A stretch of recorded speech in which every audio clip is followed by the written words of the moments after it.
Good morning students. आज हम बात करते हैं बीएससी पार्ट थर्ड के लीनियर प्रोग्रामिंग प्रॉब्लम की वर्ड प्रॉब्लम की बात करते हैं। जो पिछले वीडियो में हमने एलपीपी क्या होती है, उसके मेन भाग क्या हैं, उसका सॉल्यूशन क्या होता है, एलपीपी को ग्राफिकल मेथड से किस प्रकार से हल करते हैं, ये बातें हम पहले कर चुके हैं। अब हम बात करते हैं एक वर्ड प्रॉब्लम की, जो कि उदाहरण से समझते हैं। एक उदाहरण लिया है मैंने, बूढ़ी मुर्गियां 2 रुपये प्रति मुर्गी और जवान मुर्गी 5 रुपये प्रति मुर्गी की दर से खरीदी जा सकती है। बूढ़ी मुर्गियां एक सप्ताह में 3 अंडे और जवान मुर्गियां एक सप्ताह में 5 अंडे देती है। प्रत्येक अंडे की कीमत 30 पैसे है। एक मुर्गी को सप्ताह में खिलाने का खर्च जो है वो 1 रुपये आता है। मुर्गियों को खरीदने हेतु 80 रुपये उपलब्ध हैं। एक समय में 20 से अधिक मुर्गी रखने की जगह नहीं है। एलपीपी का संरूपण कीजिए और लेखाचित्र विधि से हल करके बताइए कि अधिकतम लाभ हेतु किस किस्म की कितनी मुर्गियां खरीदी जाए। तो जो प्रश्न हमें दिया गया है उसमें हमें अधिकतम लाभ हेतु किस किस्म की कितनी मुर्गियां खरीदनी है ये दिया गया है, ये पूछा गया है।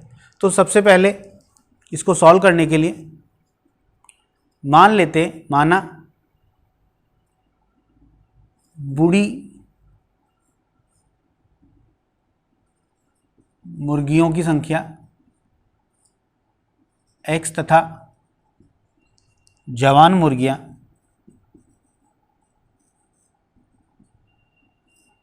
y खरीदी जाती है।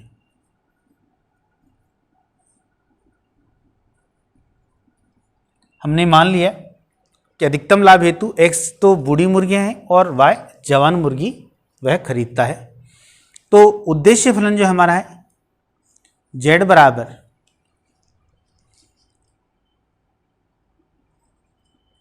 कुल लागत या कुल लाभ माइनस कुल लागत।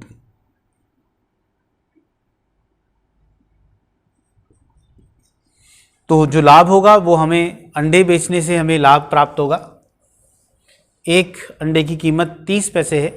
तो कुल बूढ़ी मुर्गियां हमने मानी है x।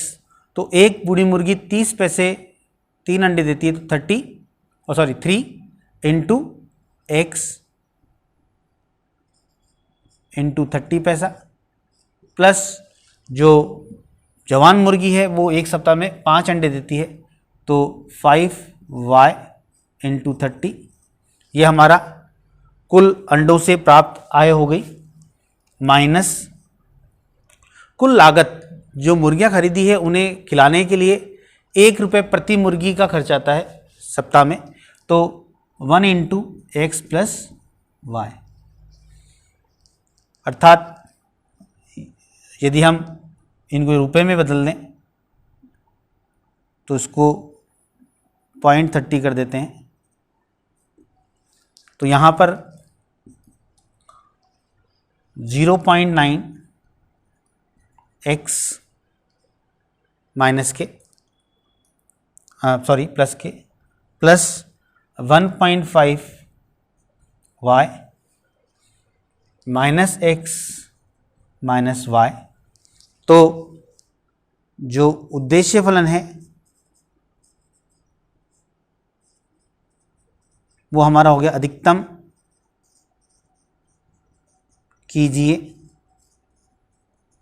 z बराबर माइनस 0.1x प्लस 0.5y। तो ये हमारा उद्देश्य फलन तो प्राप्त हो गया है। अब हम बात करते हैं प्रतिबंधों की। तो प्रतिबंध के लिए हमें जो प्रतिबंध दिए गए हैं वो प्रतिबंध है मुर्गियां खरीदने के लिए कुल हमें 80 रुपये उपलब्ध हैं। तो प्रतिबंध होंगे हमारे, पहला प्रतिबंध है 80 रुपये कुल उपलब्ध हैं और एक मुर्गी खरीदने के लिए जो बूढ़ी है मुर्गी वो 2 रुपये प्रति मुर्गी है और जो जवान है वो 5 रुपये प्रति मुर्गी है। तो प्रतिबंध पहला हो गया 2x प्लस 5y, और टोटल हमारे पास जो रुपए हैं वो है 80 रुपये।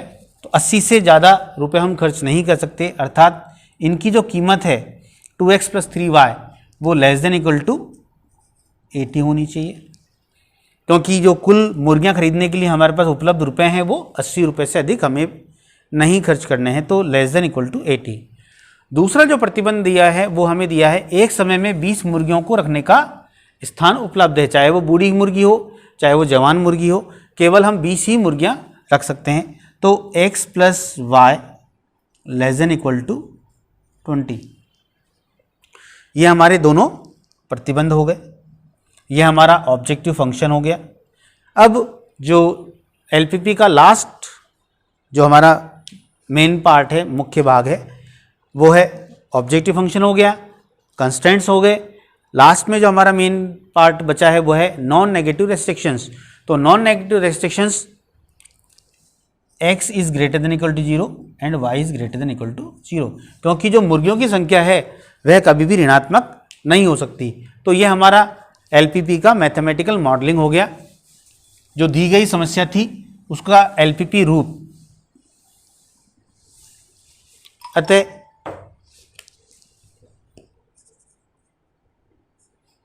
दी गई समस्या का LPP निम्न है: maximise z equals to -0.1x plus 0.5y subject to, पहला प्रतिबंध है 2x plus 5y less than equal to 80, और दूसरा प्रतिबंध है x plus y less than equal to 20, और जो नॉन नेगेटिव रेस्ट्रिक्शंस हैं वो x is greater than 0 and y is greater than equal to 0। अब इस LPP को हमें गणितीय गठन करने के बाद ग्राफिकल मेथड से हल करना है। तो ग्राफिकल विधि से हल करने के लिए या लेखाचित्र विधि से हल करने के लिए सबसे पहले हम इन प्रतिबंधों को इक्वेशन के रूप में बदलते हैं। तो 2x plus 5y equal to 80, और यहाँ से मिलेगा x plus y equal to 20, और ये है हमारा x बराबर 0 y बराबर 0। अब इसका हम ग्राफ बनाते हैं।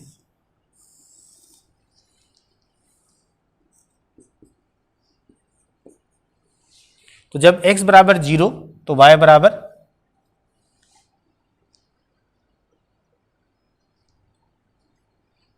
x बराबर 0 पर y बराबर 80/5 मीन्स 16। तो हम ले लेते हैं 5, 10, 15, 20, 25, और यहाँ भी यही ले लेते हैं 5, 10, 15, 20, 25। तो जब x बराबर 0 है तो y बराबर है हमारा 16, तो ये हमारा 16 हो गया, सॉरी 16 यहाँ पर x बराबर 0 पर y इक्वल टू 16, और जब y इक्वल टू 0 तो x बराबर 40, तो x बराबर 40 हमारा ये 30, 35 और ये 40, तो ये पॉइंट हो गया हमारा 40। तो इन दोनों पॉइंट्स को हम ज्वाइन कर देते हैं। तो पहली रेखा हमारी ये आ गई।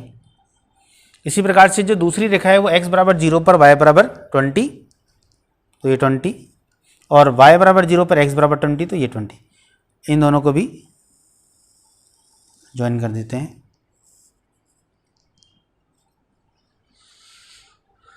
x ग्रेटर देन 0 और y ग्रेटर देन 0, तो x अक्ष और y अक्ष हमने पहले ही दोनों बना लिखी है। अब हम बात करते हैं फिजिबल सॉल्यूशन की, जो सुसंगत हल होगा हमारा, सुसंगत क्षेत्र ज्ञात करते हैं। तो पहली इनइक्वालिटी जो है हमारी वो है 2x plus 5y less than equal to 80। तो x बराबर 0, y बराबर 0, मूल बिंदु उसमें प्रतिस्थापित करके देखते हैं। मूल बिंदु रखने पर ये इस प्रतिबंध को संतुष्ट करता है, अर्थात इस रेखा के नीचे की ओर। ये समीकरण 1 है और ये समीकरण नंबर 2 है। दूसरे प्रतिबंध में भी अगर मैं मूल बिंदु प्रतिस्थापित करता हूं तो मूल बिंदु इसको संतुष्ट करता है, अर्थात इस रेखा के भी नीचे की ओर। दो नॉन नेगेटिव रेस्ट्रिक्शन दे रखे हैं, x इज ग्रेटर देन 0, तो यहां पर x ग्रेटर देन 0 होता है, y ग्रेटर देन 0 मतलब ऊपर। तो ये जो क्षेत्र है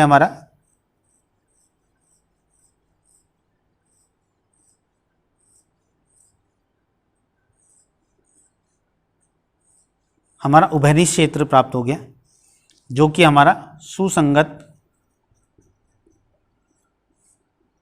क्षेत्र है या फिजिबल सॉल्यूशन है। इस फिजिबल सॉल्यूशन के जो कॉर्नर पॉइंट हैं, मान लेते हैं O, A, B और ये C, इन चारों बिंदुओं पर हमें Z का मान ज्ञात करना है।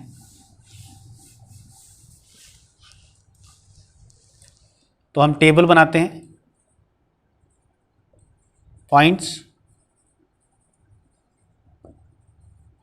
कोऑर्डिनेट और z बराबर 2x plus minus 0.1x plus 0.5y।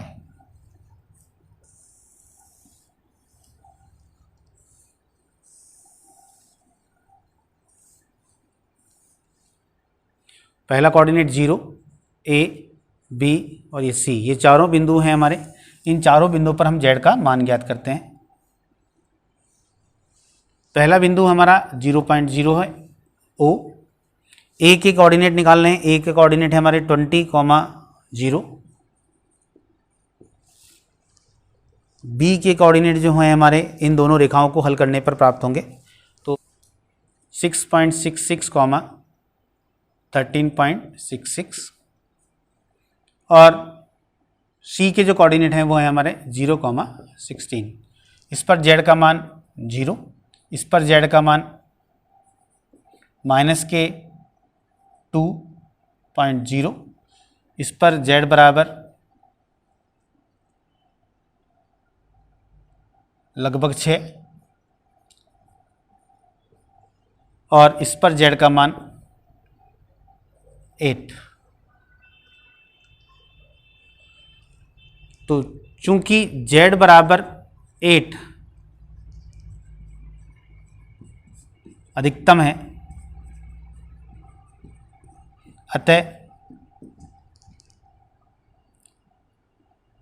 x बराबर 0 और y बराबर 16, अर्थात अधिकतम लाभ हेतु